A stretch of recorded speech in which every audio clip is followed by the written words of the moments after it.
Pode começar.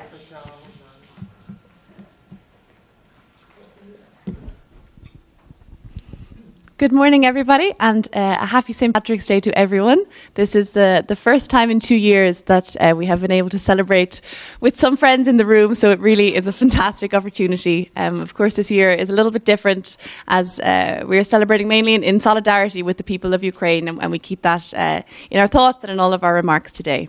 Thank you very much, first of all, to Professor Laura for inviting me here today. My name is Rachel Fitzpatrick, and I am the Deputy Consul General of Ireland in Sao Paulo. I've arrived in Brazil quite recently, in August of last year, and one of the things that first struck me upon arrival in Brazil was the really deep connection that so many Brazilians hold to Ireland and to Irish culture. And I truly believe that so much of this is thanks to the efforts and to the commitment and to the passion of USP and of many people in the room today. I've had the pleasure to visit USP a handful of times in the past few months and to participate in a number of fantastic virtual events as well, held by the WB8's chair. And each time I really am so impressed by the fantastic work you're doing to promote Irish literature, to create really deep links between Ireland and Brazil, and to facilitate an incredibly rich study environment where students really have unrivaled opportunities to connect with the great writers and thinkers of Ireland, including those that are here with us today. When I reflect on my own study experience, it really is entirely different, and I'm quite envious of the students. And in my own time here learning about how Brazilian students interpret the literature and heritage of my own country, it's also enriched my own understanding and ours as a government of what Irish studies means and how it is evolving across the world today. So for about 13 years now, the Department of Foreign Affairs has had the absolute pleasure of supporting the WB8's chair at USP. We are incredibly proud to partner with the Centre of Academic Excellence, which, as I say, fosters a deep love of Irish studies through these high-quality courses and seminars, roundtables and exchanges. And after 2 years of virtual openings of the chair's academic activities, it really is fantastic to be able to sit with you today to do it in person. And our ambassador and consul general were delighted to be able to formally open it. Yay. And it's also a true delight to be able to receive visitors from Ireland for the first time since the pandemic began. So welcome. In the years ahead, Ireland really is committed to deepening this cooperation. The government has recently launched its first ever strategy for Latin America and the Caribbean region, and it makes a number of political, economic and cultural commitments over the next 5-year period. And you'll see in the promotional material for the strategy, Laura has kindly made an appearance to speak about USP and the fantastic work they're doing. And many of the objectives of the strategy include expanding the field of Irish studies across the continent, establishing a guest professorship in the region, and ultimately to offer more scholarships to allow Brazilian students to study in Ireland. So the consulate is looking forward to being a partner with USP on taking all of this forward over the next 5 years. Moving on, as colleagues have been discussing over the last couple of days, this is a very important centenary year for Ireland, in which we are reflecting on the events of the last century, which have shaped our country politically and socially. As a nation, we continue to reflect on the meaning of and complex narratives surrounding statehood and independence. And I've learned so much from Professor Halpin's lecture yesterday about how complicated it can be to deconstruct and analyse these often varied narratives. And today, 1 century later, as we watch these tragic and incomprehensible events unfold in Ukraine, it's really clear to us that there is no one version of history. And for this, that's why it's so timely to continue our reflection today with a lecture on memory and the Irish Revolution. Dr. Eve Morrison is an Irish historian specialising in the revolutionary period and on its social and cultural memory. Eve was a fellow in Irish history at the University of Oxford and has undertaken research on military history at Trinity College Dublin and a postdoctoral fellowship on the Ernie O'Malley notebooks at University College Dublin. She has a forthcoming book on Kilmichael Ambush of November 20, which is one of the most controversial military engagements of our War of Independence. And I look forward to hearing today her insights and perspectives on this, and indeed many other events in the 1913 to 23 period. We are very lucky to have her here today, and without further ado, I am pleased to hand over. I'm just going to put this here. Thank you very much, very kind. And firstly, thank you to the organisers. You've made us feel very welcome. Do I have to, like that? Nearer? How's that? Yeah, okay. No, you've made us feel very welcome. And I've just realised that this is my first in-person talk since the pandemic as well. So this is it's a real privilege to do it here. So I'm delighted. And so what I'm going to talk about today, as Rachel said, is memory and the Irish Revolution. And really engaging with historical memory is unavoidable when you're researching and writing about this period, particularly if you're interested in the radical nationalist insurgents who fought to end British rule in Ireland. And so in this paper, I'm going to discuss why this is the case. And I'm basically going to do three things. I'm going to start by giving you a very concise overview of events of the revolution. And then I'm going to move on and discuss how they were remembered and written about in various decades and chronological periods afterwards up to the present day. And I'm also going to talk about different kinds of memories. And different kinds of memory, public remembrance, private remembrance, autobiographical testimonies, folklore, local stories. And I'll talk about how they all relate. So I'll start. Could we move on to the first slide? Thanks. Okay, so I'll just give you a timeline of events. Not everybody agrees that what happened in Ireland roughly in the decade between 1913 and 23 was a revolution at all. Particularly political scientists would question this notion. It's not all of them, but some of them. But this is the general terminology that's used in Ireland. It's the terminology that I use. Okay, so it was a political and nationalist revolution. It wasn't a social revolution, but I would certainly argue that it was a political revolution. And it was basically generated, well, it depends, I suppose, on where you start, right? Nominally, from 1801, Ireland had been an integral part of the United Kingdom, but in practice it had never been governed in the same way and never could, and they never managed to really fully integrate Ireland into the policy, the British policy. And it all came to a head in the early 20th century, and it was generated by a series of wider overlapping political crises and military conflicts. It started, there was a crisis over the question of home rule in Ireland that started after the passing of what was known as the 1911 Parliament Act.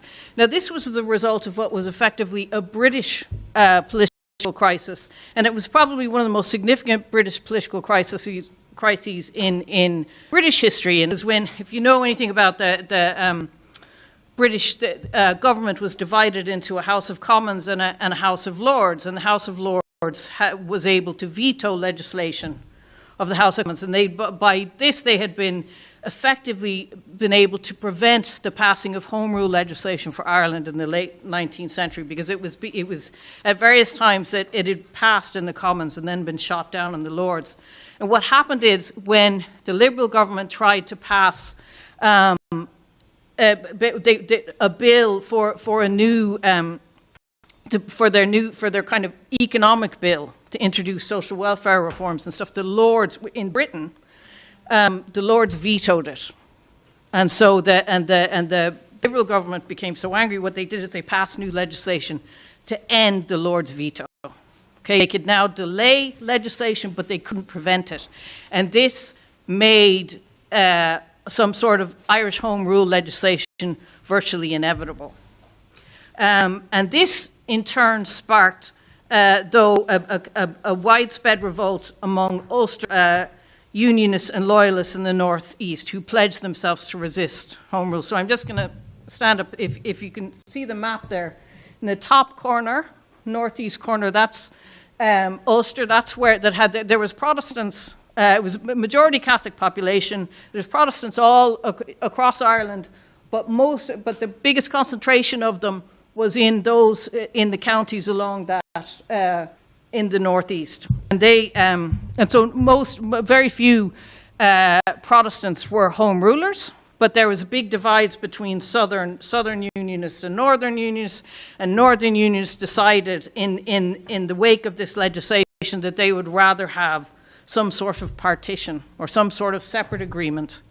And so so basically they essentially ditched the Southern Unionists. And so, so basically they start a very widespread revolt. They start running guns into Ulster.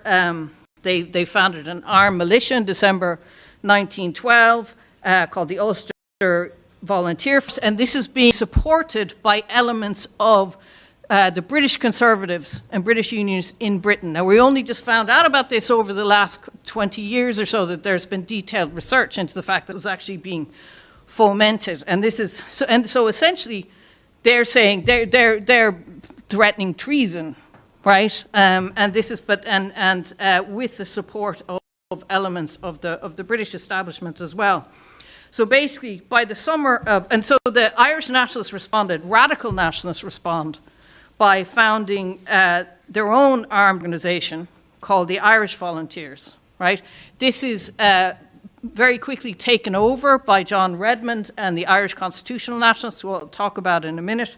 It becomes a very large organisation. And essentially, by the summer of 1914, Ireland is on the verge of civil war, right? And so it's ended by the outbreak of the First World War, by a greater conflict.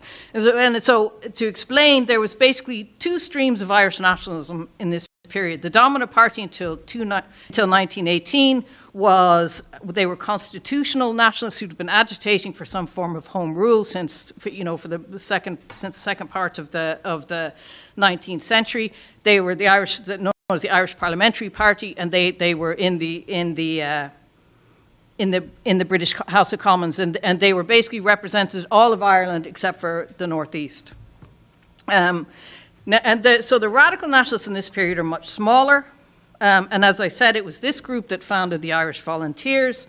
And it wasn't, the Irish Volunteers didn't become a mass organisation until John Redmond kind of took it over and became the nominal head of the organisation, because he wanted to keep control of them. And so after the Great War breaks out, Redmond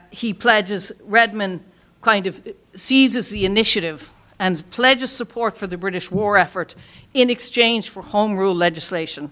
Right, so Home Rule legislation is on the book. They're not going to coerce Ulster, but it's on the books that it's going to be enacted, but it's suspended because of the war, which at this stage everybody thinks is going to be over by Christmas.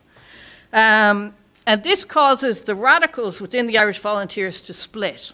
Okay, but they're still very small. It's about 10% only leave. 90% of the volunteers stay with Redmond. A very significant number of them actually do go and join the British military to fight. But it's important to realize they're fighting for Ireland, and they're fighting for home rule. They're not fighting for Britain. And so it's this tiny, at this stage, rather unrepresentative group of radicals who go on to organize the Easter Rising in 1916, and eventually to reverse the situation, become the driving force of the independence struggle. And so basically what happens is, after the Easter Rising, which lasts a week, it's a failure. And it's very hard to tell how much support the radicals had in 1916. But what we do know is that there was executions and widespread arrests, all sorts of people who had nothing to do with it afterwards across Ireland. And this alienated large sections of the Irish population. And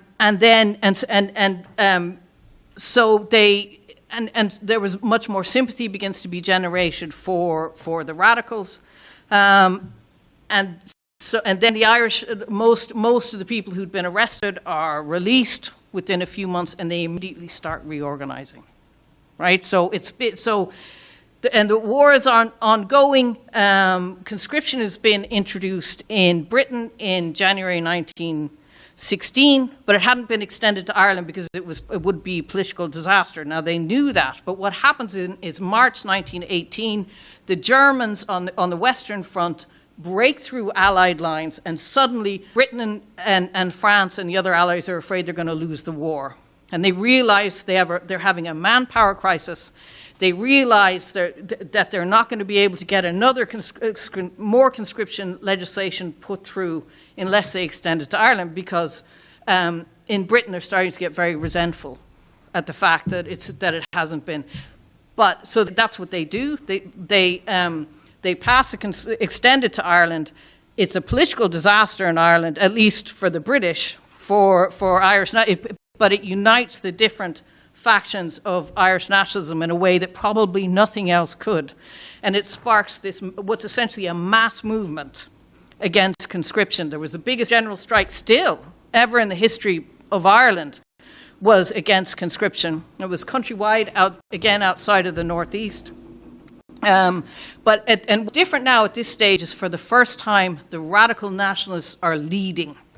Right, they're leading this, and they run in the December 1918 general elections in Britain, and they essentially wipe out the Irish Parliamentary Party. They win well over 70 seats. The Irish Parliamentary Party, they keep a few seats, mostly in the northeast again, because as ever, the northeast is a contrast because, for instance, most northern nationalists remain more supportive of the Irish Parliamentary Party and constitutional nationalists than in the rest of the country. And then you have a very, very vociferous unionist and loyalist population who are remain incredibly and implacably opposed to Home Rule.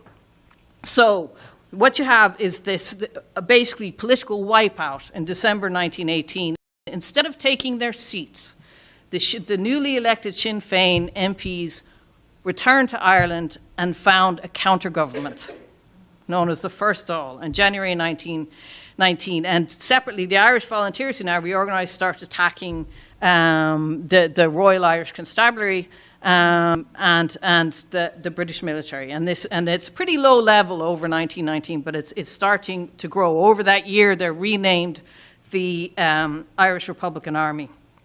And so the momentum starts to grow. You have, and it's as much political as it is military. You have different local government organisations across Ireland who start pledging allegiance to the counter-government, to the Dáil rather than themselves. And so once they do that, then the British cuts off their funding.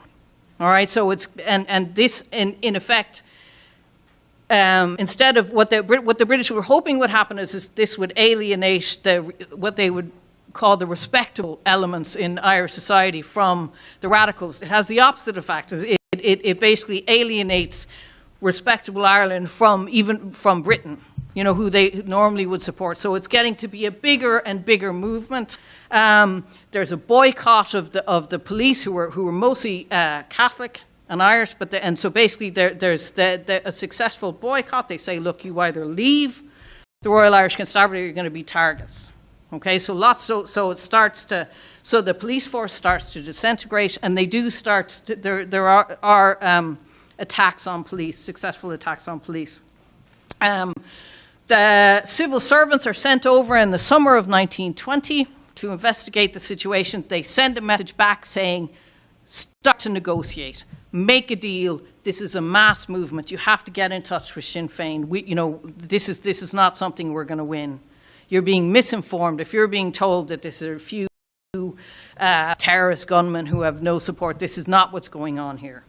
So instead of taking this advice, the advice of their own experts, what they do is pass coercive legislation. They recruit British war veterans into auxiliary police forces and send them to Ireland. They're not disciplined properly. They run amok. There's all sorts of illegal killings of both civilians and IRA men. They're also destroying the economic life of the country. They're burning down buildings. They're burning creameries. They're doing all this. And to make it worse, they're standing up in the House of Commons and lying about it and denying it. And the thing is, at this point, the eyes of the world are on Ireland. There's hundreds of journalists in Ireland, and so people know it's being reported in the newspapers what's really happening. So they know this is lying. So so it's becoming very crucial. This begins to alienate sections of the British population. So the British Labour Party, who's only just recently been formed, about 1919, they start a mass campaign against reprisals. And against what's happening in Ireland, and it's very successful. So that by the summer of 1921, British policy in Ireland is pretty much discredited, and the auxiliary forces, the Black and Tans, and the auxiliaries, are what they're called, become absolutely notorious and become bywords for how not to conduct a counterinsurgency.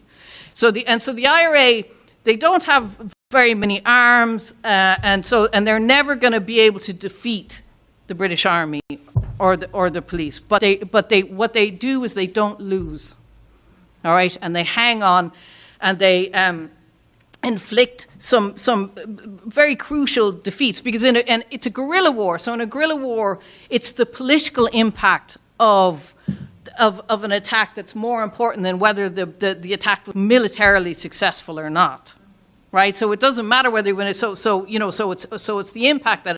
That's true not just in Ireland, that's in general. And so basically what happens in July is that there's a truce between Britain, and they finally do decide to deal with the insurgents, and they negotiate a treaty settlement, in which 26 of Ireland's 32 counties were granted dominion status, and home rule was granted to the 6 counties in the northeast of Ulster, which became Northern Ireland. This settlement fomented another split within the separatist organisations, the radical nationalists, and they fracture into pro and anti-treaty pro and anti-treaty factions, and this eventually turns into a civil war from 1922, 1923.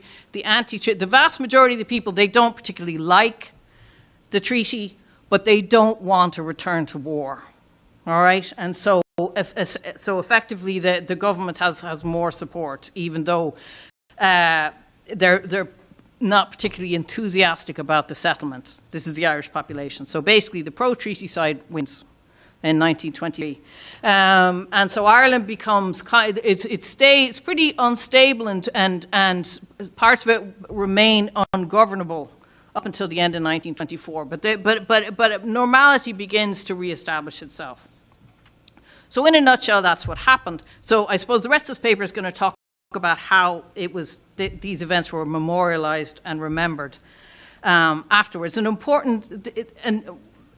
when you're talking about public commemoration or memoirs or oral history, as I think I said at the beginning of this talk, it's always shaped by the context and what it's given, like if it's an oral history interview, by the interviewer who is asking the questions, the reason for the information being given, and the personal worldview of the person who's telling the story, and it can change over time, and all the broader political context. And so I think the memory of the Irish Revolution could be broken down into basically 4 broad chronological periods. The first was 1920s and 30s, the first decades after the Civil War, up to maybe say the outbreak of the Second World War. Now, Ireland was neutral in the Second World War. It's called the Second World War in every other country in the world, I suppose, globally. In Ireland, it's known as the emergency. But that's, and they were neutral. And in this political situation in the 1920s and 30s, the main political cleavages derive from the Civil War. There's a pro-treaty party and an anti-treaty party, and both sides claim exclusive ownership to the legacy of the revolutionary period. And they hold separate commemorations, and they try and take over other people's commemorations, and it's all very, very hostile and polemical and volatile, although there's always an underlying stability. And so eventually independent Ireland becomes the only new state, European state anyway, that was founded in the aftermath of the First World War that survives as a democracy. And in the interwar period, that is a significant achievement in itself. Northern nationalists in what became Northern Ireland, it didn't turn out so well for them. They were essentially stuck inside a jurisdiction that they didn't want to be in, and who didn't really want them either. And so this led to longer-term instability, which I'll come back to. Not inevitable instability, but it was a weakness that was never resolved. And so, but in this period from the 1920s to 60s, there was thousands of testimonies and interviews and documents about the revolutionary period collected and gathered for various purposes and in various contexts. Although, crucially, significant cohorts of these did not become available until the last 2 decades, right, the beginning of the 21st century. So we didn't know a lot, we didn't have access to this material. The most important of which, could you move on to the next slide? Yeah, were the military service and disability pensions were introduced to kind of settle the situation initially by the Free State, because there was an army mutiny in 1924 among pro-treaty forces, and so to kind of appease them, they introduced pension legislation, but it was very controversial because only people who had fought for the government in the Civil War were eligible for it. And underneath this process from 1926, Eamon de Valera founds a party called Fianna Fáil and basically becomes the constitutional voice of anti-treatyites. And he basically, they become the dominant force eventually in Irish political life for many decades. He introduces a new constitution in 1937, which undoes key elements of the settlement with Britain. That this was mandated by a referendum. Right, so he has a lot of support for this. They also expand the military service pension legislation, and anti-treaty veterans in Cumann, which the women's organisation are now allowed to apply. These schemes were administered by Department of Defence, and so in the process of doing this, they acquired a vast archive of information and interviews and documents about the revolutionary period. And this is through adjudicating these claims. And it was built almost entirely around remembered evidence, all right, rather than, so there were, the reason for this is there are documents, contemporary brigade and battalion correspondence to the IRA, but in the 1940s and 50s, the government certainly didn't have access to most of this. Some of it was buried in fields, people are still finding it in attics and things to this day, or it was privately held. And they eventually, some very important collections get handed into archives, but these aren't available until the 1970s, 80s, and 90s. And so basically, to get a pension, you had to be certified and endorsed by other veterans and by local veterans committees who kind of vetted this process. And this material was used by a public history project, which is the Bureau of Military History, which in the 40s and 50s collected witness statements and documents from veterans of the Irish Revolution. Now, they officially didn't take statement. They didn't talk about the Civil War because it was controversial and they wanted both sides to take part. But in practice, they did take statements about the Civil War, and so there's about 120 that do. These weren't released until 2003. Now, the subject of my PhD, my doctoral work, was on the Bureau of Military History. And this is the book I've started work on now. And there was another project at the same time, kind of independent project by Ernie O'Malley, who wrote a very famous memoir called On Another Man's Wound. And he also did his own separate interviewing project, and he was taking notes. And these are wonderful, and they're much more graphic. And in some ways, and then the Bureau of Military History. And these have actually been available since the 1970s, but his handwriting was so terrible and so difficult to read that about 90% of the people who went to look at him left. And so I did and so my postdoctoral work was on them, and actually I eventually am one of the few people in Ireland who can actually read them now, and myself and Anne Dolan, who can also read them. She's a contemporary Irish history historian based in Trinity College Dublin. We're currently working on a project to transcribe and publish these interviews, and they're going to be published by the Irish Manuscript Commission over the last few years. It's been all kind of delayed because of COVID, but it's going to start, and they'll also be freely available online. So you'll be able to see them. The Bureau of Military History, the military service pensions are also freely available online. And so, but crucially, we move on to the next recipe. For many, many years, for decades, until none of this material was available. So most people's memory, what most people knew about this period, came from popular histories and memoirs. And I've just put up pictures of some of and fighting stories and things of some of the most famous ones. And and most of the time these were serialized in newspapers as well, so lots of people read them. And they were released as cheap paperbacks, and so that, so they were very affordable. And so this kind of relatively small group of memoirs kind of dominated people's understanding, at least, most people's understanding. And they also, most of these gave a kind of quite carefully sanitized public accounts of the past. And the thing is, that wasn't really challenged at, publicly at the time. So most veterans, whatever their political perspective, kind of went along with that. And there was particularly high-profile public narratives that became linked to people's personal reputations, were particularly prone to distortion, as you can imagine, because they obviously aren't going to make themselves look bad. And so there was all sorts of public disputes. There was a few court cases, and there was lots of arguments between different groups of veterans sometimes, and challenges, but not ones that ever kind of challenged the general idealization, if you like, of the revolutionary periods. And what commentary there was tended to be filtered through kind of coded narratives. I'm going to give you an example of this in a little while. And this is to a certain extent true of the Bureau of Military History as well. How long do I have? I have plenty. Okay. And so what they would do, instead of saying, "Oh, that's completely wrong," what oftentimes they would just tell the story in a different way, right? So, and if you knew, and they were very meaningful. So these aren't, this isn't a problem with somebody's memory. Okay, this is a very deliberate and meaningful divergence from an account. But the thing is, if you don't actually know already what's being discussed, you'll miss it. But the other veterans, they know. All right, so you have this kind of coded arguments that are going on. And these public narratives, in some ways, often left little room for what veterans actually remembered. It was very confusing and contradictory and brutal and upsetting and traumatic.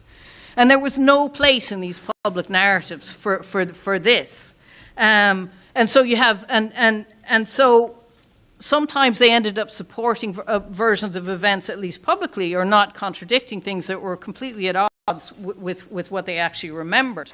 But they did tell people, and they just didn't say it publicly. So there's this other layer very interesting layer of memory in Ireland, which was recounted to families and neighbours and colleagues, and it was kind of told over cups of tea and around family tables and their family stories. I mean, Eunan's talk yesterday shows you the power of these family narratives that were passed on. And it becomes, in a way, it's not so much documented, but it becomes part of the fabric of Irish life and the social memory of the revolutionary period. And what they said in these sorts of informal contexts was often very difficult to fit neatly into the heroic mode, if you like, of the Irish Revolution. And the way they told stories in different ways in these local contexts. Also, when they were being actually interviewed by local historians and things, so they're much more influenced by folklore and by local. So you find, like the Irish Folklore Collection, which is one of the best collections of folklore in the world, is full of supernatural lore and type or another of ghosts and things. And you're actually much more likely to find references to ghosts and hauntings and things in these local interviews with IRA men that you don't get in the Bureau of Military History and things like that, but they're there, and it's very striking. And I found it all across in accounts from all across Ireland. And they also, these local stories often give very different versions of events, right, than the ones that are given in the published memoirs.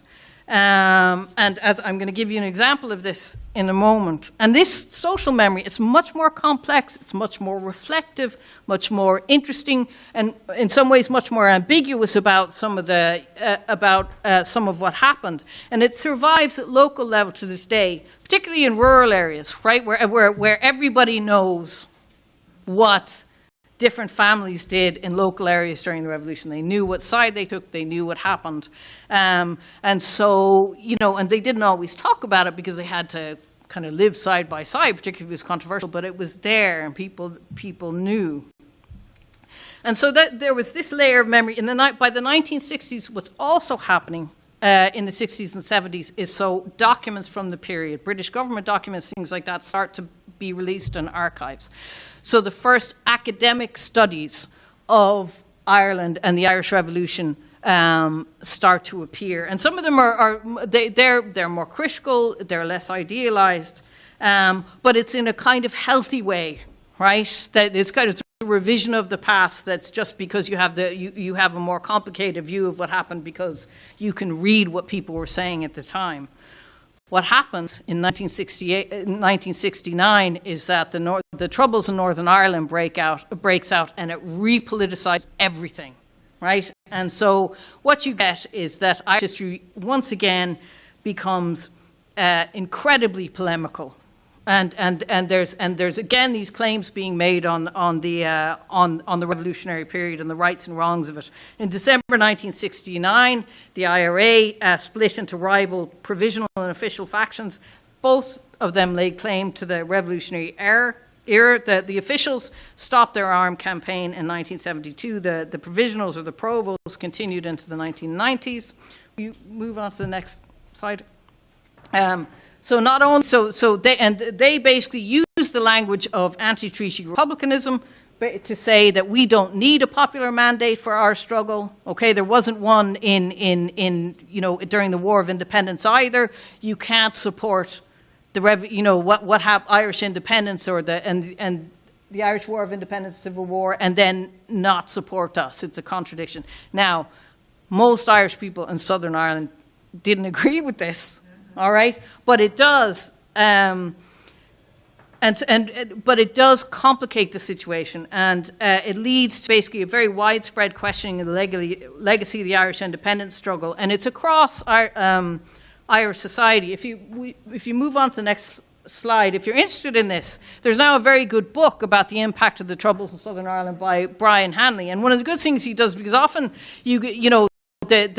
what's known as the very kind of hostile revisionist critique is associated with a few historians like Ruth Dudley Edwards and Conor Cruz O'Brien and people like that. And what he shows is it was much more widespread across Irish society, and that it was something being discussed, and that actually what alienated people wasn't Conor Cruz O'Brien, it was no warning car bombs, and it was the excesses of the IRA campaign. So, and I'm being very simplistic, all right? So I'm leaving lots of stuff up. But if you're interested, you can see Brian's book. If you're interested in some of the issues that surrounded to do with sovereignty and the causes of the Civil War, I would say you read Bill Cassan, which is about the politics of the Irish Civil War, and he's also explaining Irish democracy.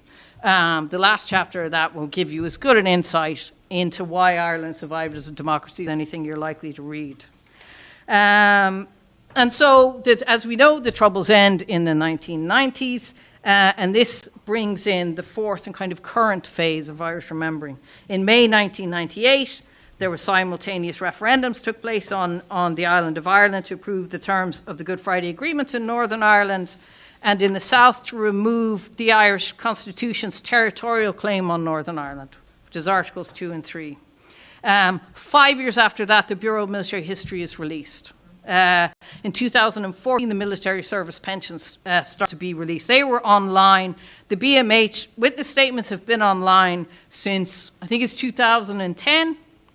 And so what's happening is not only do you have kind of a peaceful situation, but you also have a digital revolution and the internet, which is suddenly, it's not just in Ireland, but everywhere. It's kind of transforming historical research and the kind of historical research that we can do just in terms of a granular level.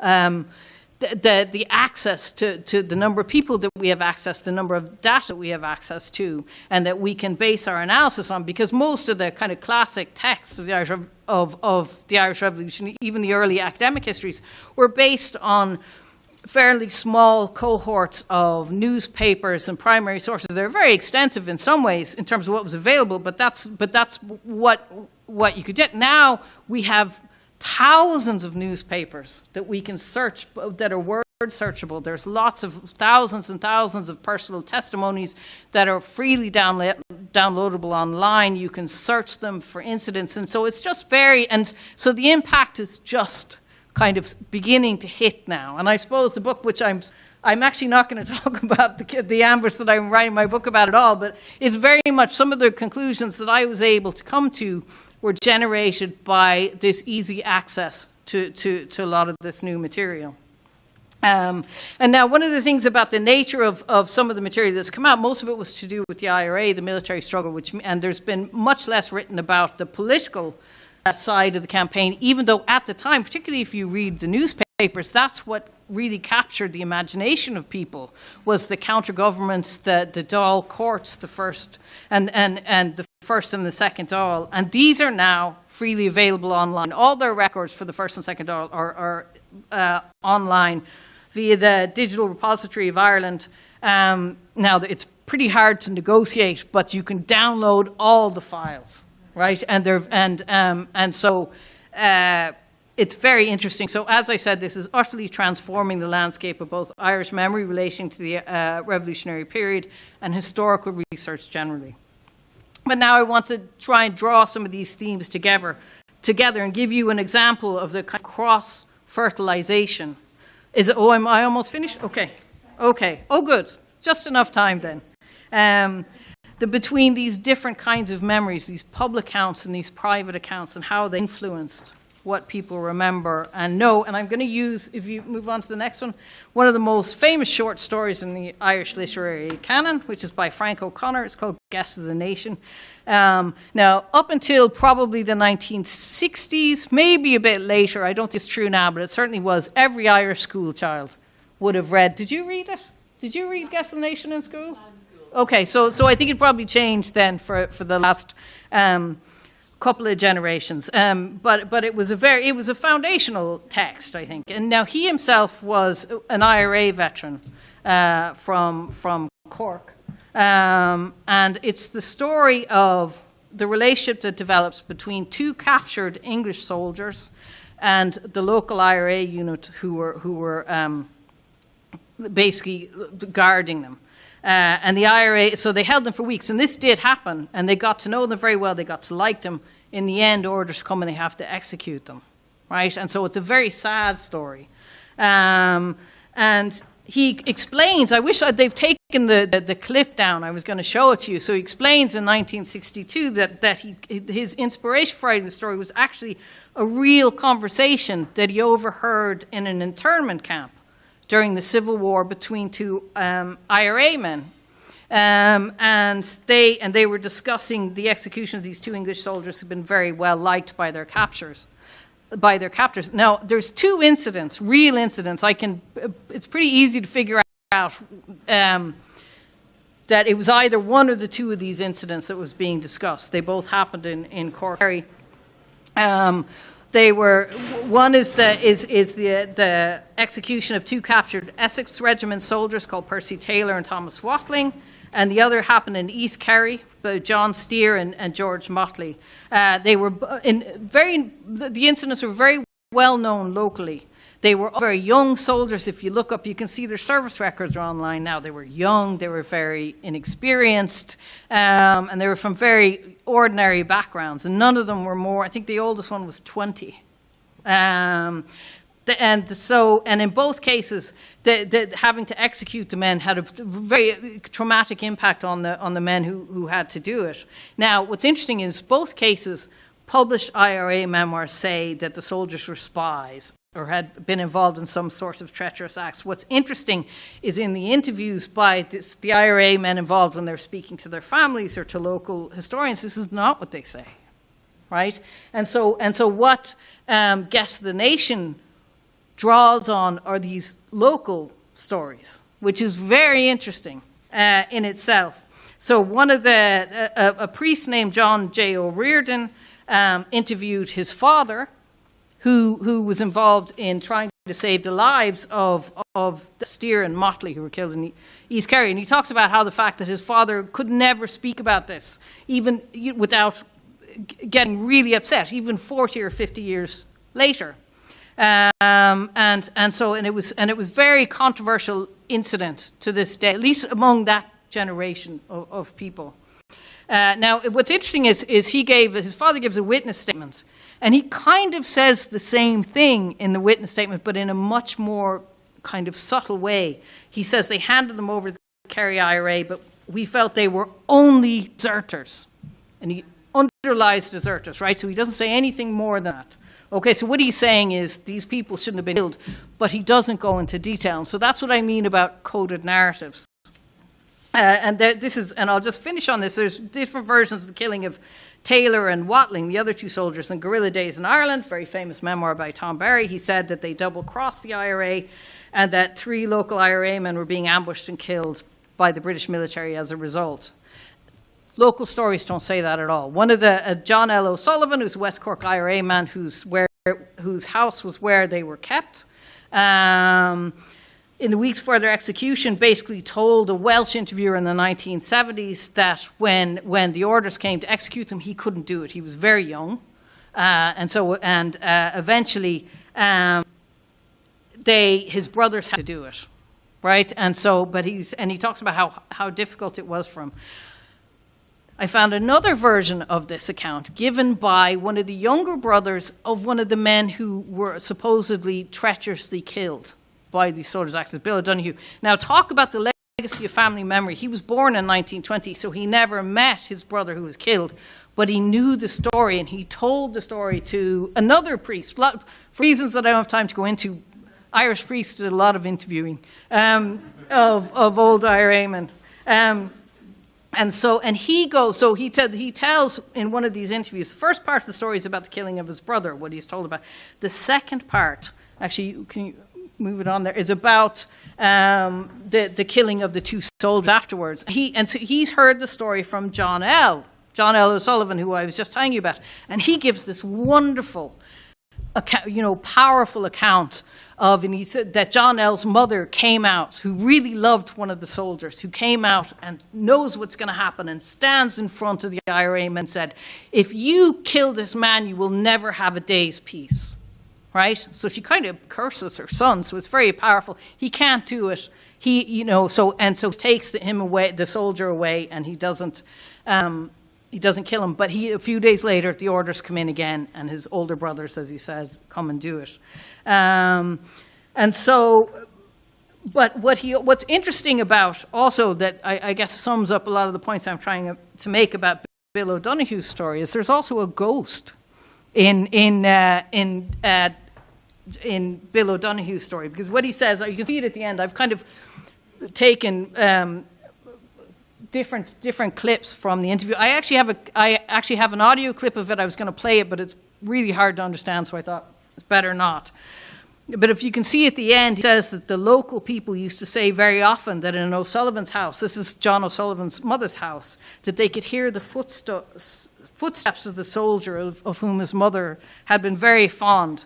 And they could hear him going up the stairs at night. So in other words, he didn't want to leave John L.'s mum because they had such a strong relationship. It's also a very strong part of traditional Irish and indeed British folklore. I'd love to hear if it's part of Brazilian folklore that people sometimes ghosts if they haunt the places where they died, and things like that. So this is you have to be a little bit careful about this. People get because I've been in local history societies where they say, excuse me, we're interested in facts, not stories. And I don't. And what's interesting to me is not that I'm not suggesting that anybody literally believes the story is true, but what it is, it's a way of conveying a real memory. And if you think about it, Right now, if a kind of educated academic said, oh yes, well that killing haunted the relationship of John L. and his mother for all of their lives, nobody would bat an eye. And so what this is kind of a folkloric, local way of conveying the same information, if you like. And so ghost stories and these sorts of memories, I find, I've written articles about this, is a way of capturing those sorts of memories and very sophisticated views and takes on what happened, but conveyed in very ordinary language and symbolic language. And it's and so, just to conclude, these sorts of oral history and personal testimony and received tradition, they're not interchangeable categories, but there's no neat dividing line between them either. And I think the O'Connor short story is a good example of why that is. So there's crossovers and interactions between these different sorts of information, between local, autobiographical, oral, contemporary, and retrospective. And so finally, what's most important is that the Irish social memory of the revolutionary period at ground level is much more reflective and sophisticated than the public debate around a lot of these issues would often suggest. And that these ground level stories, I think, were frequently suffused with what a very wonderful historian named Geraldo Tui describes as a much more complicated sense of historical process and historical narrative that was easily, uncontroversially, and pervasively present in everyday views and attitudes to the then recent past.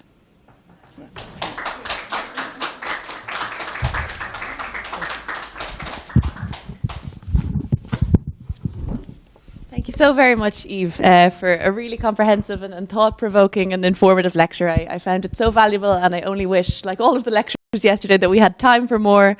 You speak to a decade where so much changed so quickly on the island of Ireland, in Europe and across the world, and really touch on so many of the most important questions we continue to grapple with today, and many of those that I've kind of personally been thinking of regarding the evolution of historical memory over time and the repoliticization of events. There are lessons for all of us in this period and in the framework that you've applied relating to negotiations between international negotiations, methodology in collecting oral histories, idealization of historical events, and engagement with war veterans in post-war periods. So it's much for thought, and I know will guide many of the students in the months ahead of their scholarship and in the coming academic year. So thank you so much. I don't know if we have time for questions, if anyone... Any questions here? No? I really thank you, Eve, for this enlightening lecture and so didactic, because it's so difficult to understand all this process, and then you brought it very clearly in this lecture. And when you refer to the coded narratives, it's fascinating because as you just close your lecture, you are mentioning this the important role that these local stories have in to build up the whole story. Mm-hmm. And this is interesting. And do you have any other way to expand a bit more for our students also theoretically perhaps these coded narratives, how you came into this idea of how you can work with them, and how do you know how much of this is just stories haunting the people, the local people, or that they have this support, not only from facts, as you said, but at least that comes really from within, because in politic events, nobody can express exactly what really happens, because it's a way of protecting their own selves. Well, I mean, see, the thing is, there's a lot of what's said and happens we can't verify, and that goes for history generally. It's in terms of the Irish Revolution, because it was a guerrilla war, and for all those reasons, you don't have access to the same sort of contemporary material that you would for the British military and things. But you can verify it, right? You can verify it by other accounts. I mean, and in terms of coded narratives, you just have to do the work, and you just have to find the stories, and you have to talk to people, and you have to go into archives and local archives and look, and then you look for contemporary accounts in newspapers, you look for primary sources, and you try and figure it out. And in the book I'm reading, or I'm just going to be published next month about the Kilmichael ambush, this discusses all its themes in more detail and more theoretically. So those would be certainly more helpful. So what you find is you have this kind of very idealized account of what happened in Kilmichael, in some sense, that's published in 1949, that was basically contradicted by almost every other veteran that's ever gone on record. And there's been a really sustained campaign over the last 2 decades to deny that this was the case, right? And so and that's kind of what my book is about. So it follows this ambush from 1920 right up to today. And so that's what you have to do. But having said that, as long as you know, I suppose history is always going to be, it's kind of conditional. And you have to be careful because to a certain extent, the basic facts a lot of the time don't change, but the perspective and the context does hugely with the release of more information, right? So you be careful about the way you write, so you can say you don't go farther than your evidence allows, and you be a grown-up, basically, when new information comes out that basically throws your interpretation in a new light or maybe complicates the situation. And so I suppose that's all we can do. But and the interesting thing about the folklore, I mean, first of all, where you can verify the folklore, sometimes it is factually accurate, which is very interesting. But also but I suppose more importantly, what it does is it gives you insight into mentalities, because there's very few interviews, almost no interviews with Irish civilians who lived through the Irish Revolution. We don't have access to them. There's very few interviews with low-level volunteers. And so, in a way, a lot of their stories are kind of lost to us. I'm not sure what's going to happen about that.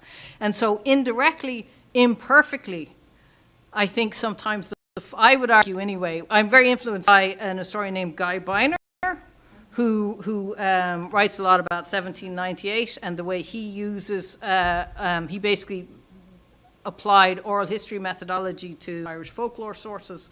And he's probably the most theoretical Irish historians we have, even though he's actually Israeli, but he writes about Irish history. So I was very influenced by that, and that how you use these unconventional sources. So, Thank you. Okay.